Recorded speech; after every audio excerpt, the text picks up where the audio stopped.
नमस्कार मित्रों, स्वागत है आप सभी का सनातन ज्ञान लोक में। आज हम जानेंगे जीव, जीवात्मा, आत्मा और परमात्मा। इससे पहले अगर आप कुछ नया सीखना और जानना चाहते हैं तो चैनल को सब्सक्राइब जरूर करें और वीडियो को अंत तक जरूर देखें ताकि आपको सही और पूरी जानकारी मिल सके। आत्मा अति सूक्ष्म है, परमाणुओं से भी सूक्ष्म। जो भी इकाइयां हैं, चाहे नैनोमीटर, पिकोमीटर आदि, उनसे भी सूक्ष्म। एक सुई की नोक से भी कम जगह पर विश्व की सभी आत्माएं रखी जा सकती हैं।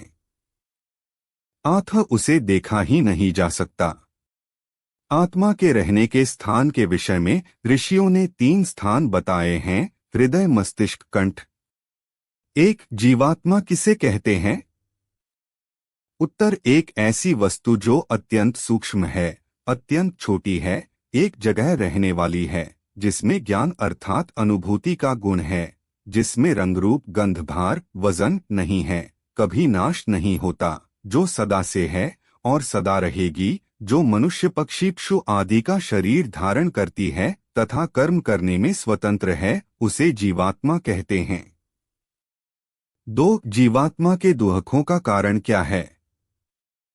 उत्तर: जीवात्मा के दुहकों का कारण मिथ्या ज्ञान है। 3. क्या जीवात्मा स्थान घेर सकती है? उत्तर: नहीं, जीवात्मा स्थान नहीं घेरती। एक सुई की नोक पर विश्व की सभी जीवात्माएं आ सकती हैं। 4. जीवात्मा की प्रलय में क्या स्थिति होती है? क्या उस समय उसमें ज्ञान होता है? उत्तर: प्रलय अवस्था में बद्ध जीवात्माएं मूर्छित अवस्था में रही है। उसमें ज्ञान होता है, परंतु शरीर, मन आदि साधनों के अभाव से प्रकट नहीं होता। 5. प्रलय काल में मुक्त आत्माएं किस अवस्था में रहती है? उत्तर: प्रलय काल में मुक्त आत्माएं चेतन अवस्था में रहती है और ईश्वर के आनंद में मग्न रहती है। 6. जीवात्मा के पर्यायवाची शब्द क्या क्या है? उत्तर: आत्मा, जीव, इंद्र, पुरुष, देही, उपेंद्र, वैश्वानर आदि अनेक नाम वेद आदि शास्त्र में आए हैं। 7. क्या जीवात्मा अपनी इच्छा से दूसरे शरीर में प्रवेश कर सकता है? उत्तर: सामान्यता नहीं कर सकता, अपवाद रूप में मुक्त व योगी आत्माएं कर सकती हैं। 8. मुक्ति का समय कितना है? उत्तर: 1 महाकल्प, ऋग्वेद 1 मंडल, 24 सूक्त, 2 मंत्र, 31 नील, 10 खरब 40 अरब वर्ष मुक्ति का समय है। 9. जीवात्मा स्त्री है या पुरुष है या नपुंसक है? उत्तर: जीवात्मा तीनों भी नहीं, ये लिंग तो शरीरों के हैं। 10. क्या जीवात्मा ईश्वर का अंश है? उत्तर: नहीं, जीवात्मा ईश्वर का अंश नहीं है। ईश्वर अखंड है, उसके अंश टुकड़े नहीं होते हैं। 11. क्या जीवात्मा का कोई भार, रूप, आकार आदि है? उत्तर: नहीं।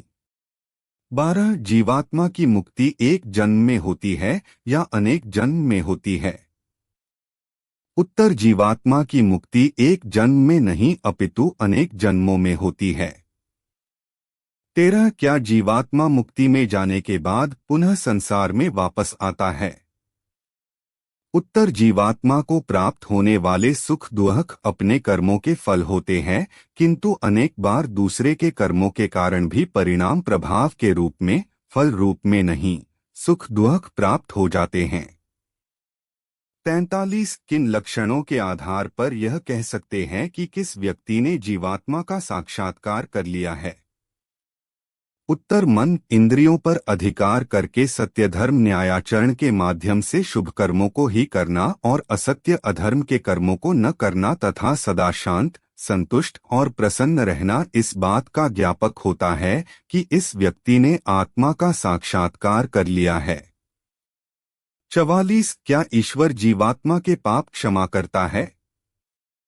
उत्तर: ईश्वर कभी किसी मनुष्य के किए हुए पाप कर्म को क्षमा नहीं करता।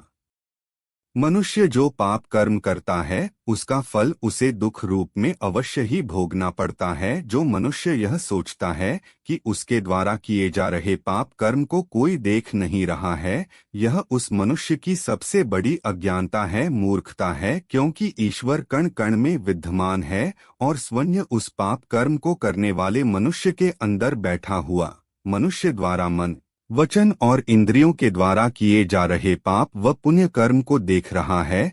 जो मनुष्य पाप कर्म कर देता है परंतु बाद में उसका पश्चाताप करता है और आगे से पाप कर्म नहीं करने की प्रतिज्ञा करता है, प्रतिदिन ईश्वर की स्तुति, प्रार्थना और उपासना करता है, ईश्वर उस मनुष्य की आत्मा के बल को इतना बढ़ा देता है कि जब दुख उसके जीवन में आता है तो वह दुख से घबराता नहीं है।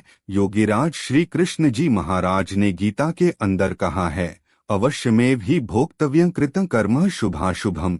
मनुष्य जो भी शुभ और अशुभ कार्य करता है उनका फल उसे सुख व दुख रूप में अवश्य ही भोगना पड़ता है। इसलिए जो भी कोई गुरु या व्यक्ति आपसे कहे कि किसी पर विश्वास करने से वह ईश्वर से आपके पाप कर्म को क्षमा करा देगा अथवा फला मंदिर या तीर्थ स्थान पर जाने, दान देने या स्थान करने से आपका पाप कर्म ईश्वर क्षमा कर देगा, यह समझिए वह ठग है और आपको धोखा दे रहा है, क्योंकि ईश्वर अपनी न्याय व्यवस्था में किसी की सहायता नहीं लेता और ना ही किसी की सिफारिशें मानता है।